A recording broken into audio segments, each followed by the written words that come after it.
ចាបងប្អូនអើយកាលណាយើងហាត់ប្រាណវាជួយកម្លាំងប្រលាំងយើងមាំមួនណាស់យើងធ្វើវាមិនសូវហត់កាលណាយើងឆ្លៀតធ្វើអញ្ចឹងទៅវាអត់សូវហត់ទេបងប្អូនជួយបានច្រើនពិសេសមែនតើនៅពេលដែលយើងហាត់អញ្ចឹងវាបានរាងកាយយើងវារឹងប៉ឹងណាហ្នឹងហើយម្យ៉ាងទៀតដូចជាខ្ញុំអញ្ចឹងខ្ញុំអាយុច្រើនហើយបងប្អូនអើយតែខ្ញុំធ្វើរយៈពេល10ឆ្នាំជាងហើយ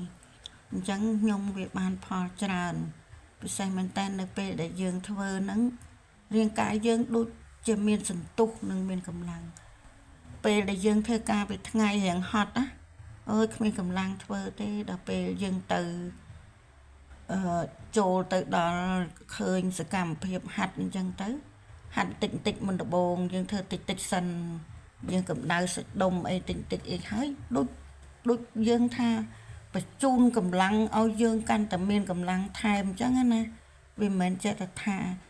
ធ្វើទៅអត់ចេះហត់ទេហត់ប៉ុន្តែវាដូចវាមិនហត់ខ្លាំងដោយថាយើងទ្រាំបានអីអត់ទេហត់បន្តិចតាំងទៅប៉ះដល់មានខ្យល់មកភាយអញ្ចឹងមកនិយាយពីស្រួលខ្លួនចឹងហើយបានខ្ញុំចេះតែប្រាប់បងប្អូនថាឲ្យព្យាយាមធ្វើទៅកាលណាយើងមិនធ្វើវានៅតែមិនបានបើយើងធ្វើទៅវាចេះតែបានអញ្ចឹងដែរឃើញបានផលច្រើន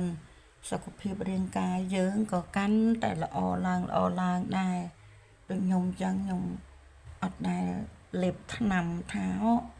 ខ្លាញ់លើសហោះអាស៊ីតលើសអីគឺអត់មានទេបងប្អូនព្រោះអីខ្ញុំហូបអត់មានតមអីផងហ្នឹងស្អីក៏ខ្ញុំហូបដែរខ្ញុំហូបអត់រើសទេស្អីក៏បានដែរឲ្យតែមានថ្ងៃហ្នឹងឲ្យតែមានរបស់ហូបគឺអត់ដែលចាវហ្មងអញ្ចឹងមិនថាអ្នកខ្លះអើយគ្នាតមចងប់ហើយថាឃើញអាហារអីចឹងសក់ទឹកមាត់ដោយសារមិនហ៊ានហូបខ្ញុំអត់ទេហើយគីឡូខ្ញុំចិត្ត10ឆ្នាំហ្នឹងខ្ញុំនៅតែប៉ុណ្ណឹងខ្ញុំនៅតែប៉ុណ្ណឹងនៅតែ66 67 66 67អីហ្នឹងអស់លោតឯឡើងបាន1គីឡូ68អីចឹងអត់តែឡើងច្រើនទេអញ្ចឹងការធ្វើហ្នឹងវាជួយគីឡូយើងឲ្យថេតែយើងអត់តមវាបានថងថាយើងមិនបាច់តមយើងហូបបានសេរីស្អីក៏បានដែរបងប្អូនខ្ញុំធ្វើបានទាំងអស់ហូបអត់មានប្រកាន់ទេមិនគ្រាន់ថាគ្រឿងកំប៉ុងគ្រឿងអីខ្ញុំអត់ទៅចូលចិត្តហូបទេតាំងពីដើមមកខ្ញុំអត់ដែលចូលចិត្តហូបទេគ្រឿងកំប៉ុងគ្រឿងកែច្នៃហ្នឹងខ្ញុំអត់សូវចំណូលចូលចិត្តបើខ្ញុំចង់ហូបអីខ្ញុំធ្វើខ្លួនឯងចង់ហូបអីខ្ញុំធ្វើខ្លួនឯងឆ្ងាញ់មិនឆ្ងាញ់គឺខ្ញុំធ្វើបានអញ្ចឹងយើងវាមានប្រយោជន៍ក្នុងខ្លួនរាងកាយយើងបានល្អហ្នឹងហើយព្យាយាមធ្វើទៅបងប្អូនហើយកុំប្រកែកប្រកាន់អីហ្នឹងហើយ